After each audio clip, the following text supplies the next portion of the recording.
Stardust, Chapter 28, Part 2. Jackson's camera swept to a shattered window beside the back door, then to the ground beside him and the teardrop-shaped object that now sat by his feet. "Oh shit!" was all he could manage before four of the armored cameras burst into static.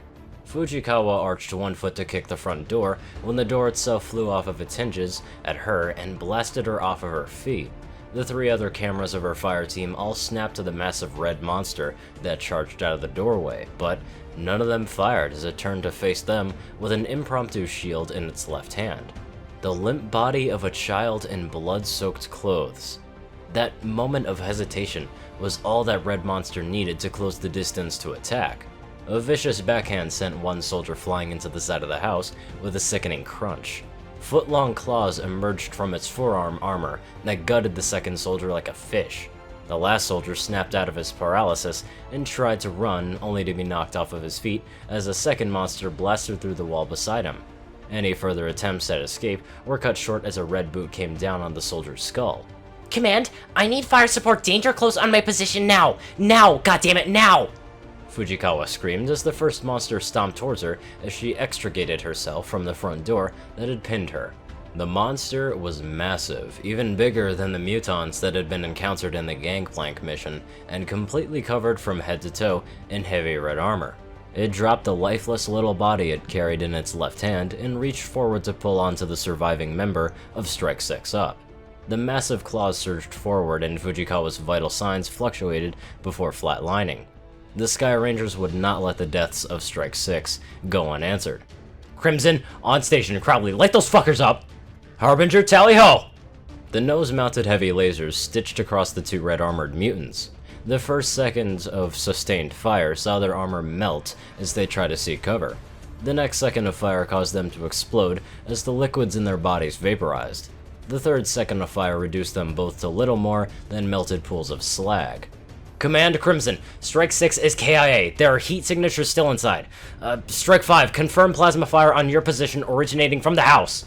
Streaks of green plasma left from the shadowed windows and the ruined doorway at Strike 5, who hastily repositioned themselves to engage the survivors from the house ambush. The staccato reports of rifle fire were punctured with the zip and zip of the laser rifles and the crack of one lance rifle in the squad's possession as they began to advance onto the house.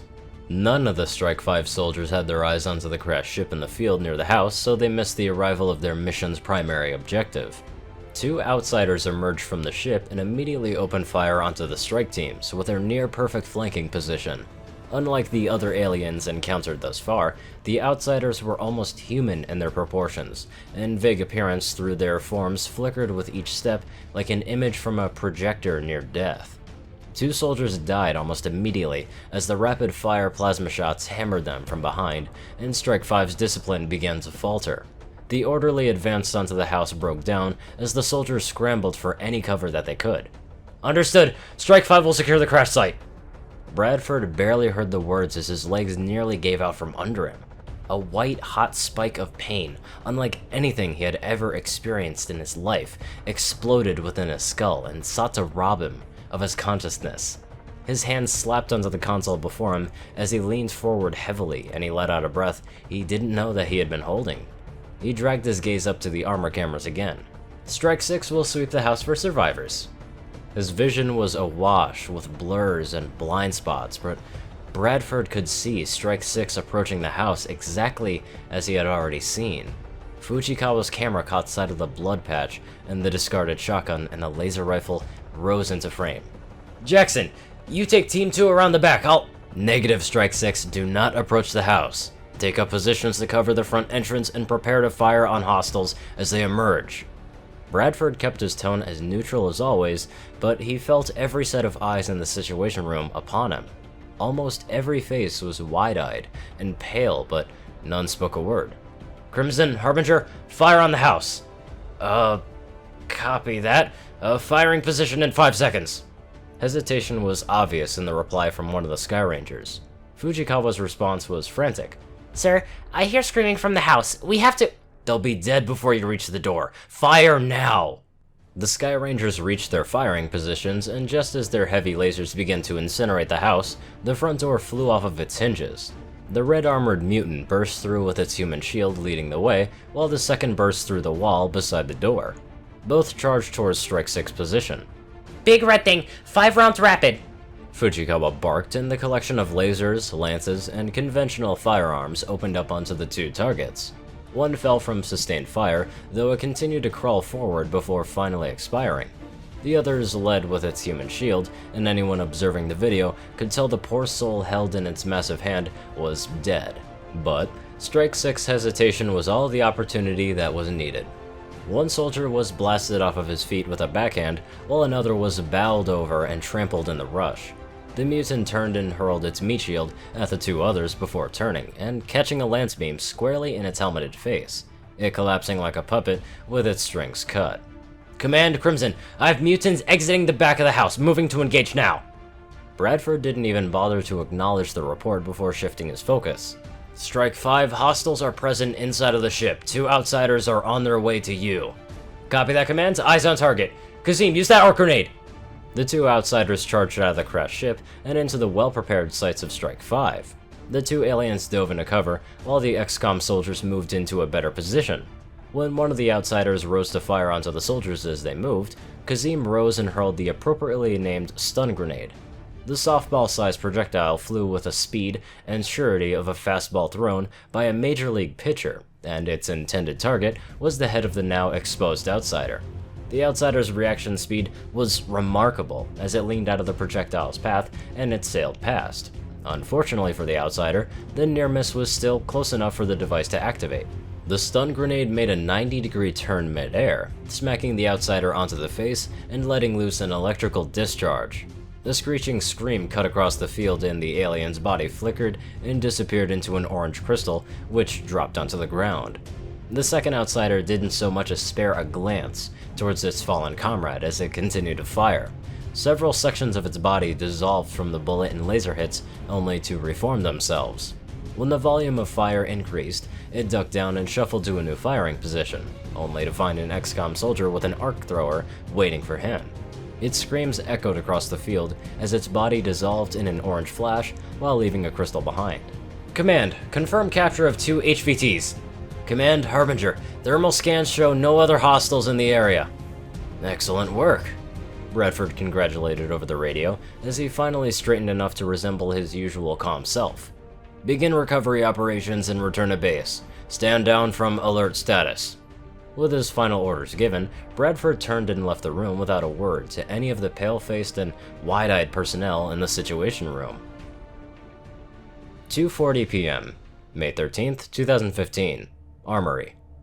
Strike 1 and 2 were on standby, while 5 and 6 deployed to deal with whatever situation had cropped up. In theory, this allowed for rapid deployment of more forces to existing situations or the new developments that happened simultaneously.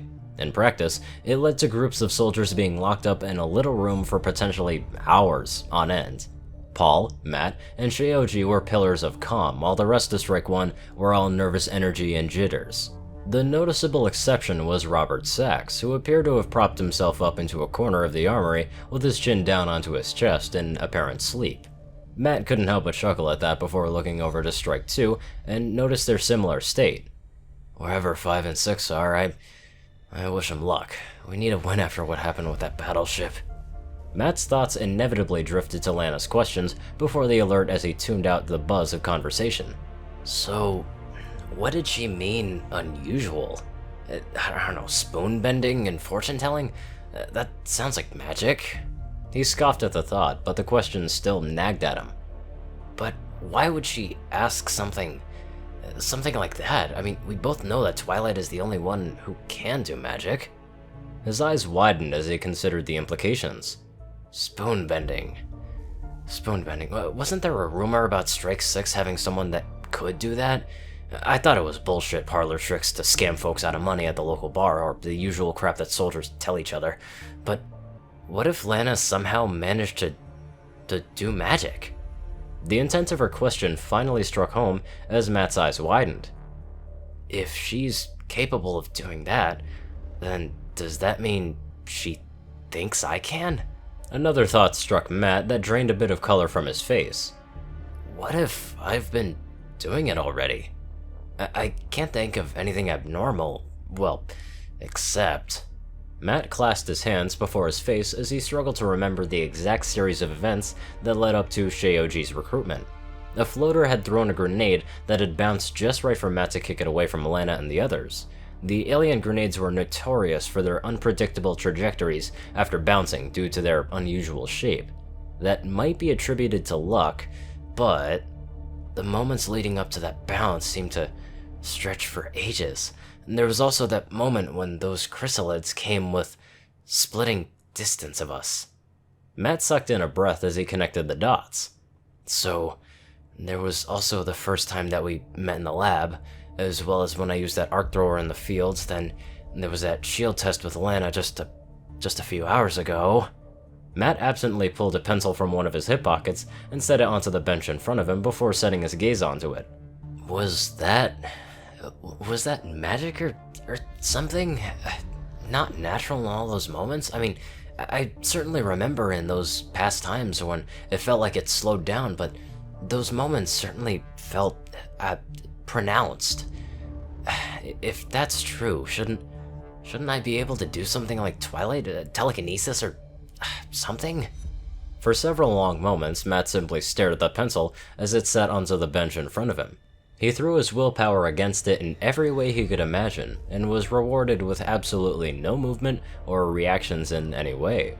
He did nearly jump out of his skin when Seioji tapped his shoulder, though. Sergeant, the alert has been lifted and we're no longer on standby," the Chinese man stated, and the glance from the pencil back to him asked the unspoken question. Thanks, Zhang," Matt said before turning to glare at the pencil where it sat. Fuck it, he thought as he threw up his hands in frustration and turned to start storing his armor and gear. He had finally turned to face the lockers to catch the slack-jawed look of astonishment from Paul as he looked up to the ceiling. Matt followed the leading gaze to the ceiling and the pencil that was now embedded into it.